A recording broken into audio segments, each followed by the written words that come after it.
இந்திய பிரதமருக்கு இந்த அறிவு திருக்கூட்டத்தின் சார்பில் ஒரு அழகான வேண்டுகோளை விடுக்க நான் ஆசைப்படுகிறேன்.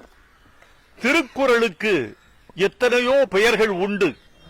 அந்த பெயர்களில் எல்லாம் மிகச்சிறந்த பெயர், திருக்குறளுக்கு பெருமை சேர்க்கிற பெயர், திருக்குறளுக்கு மகுடம் சூட்டுகிற பெயர் உலக பொதுமறை என்பது.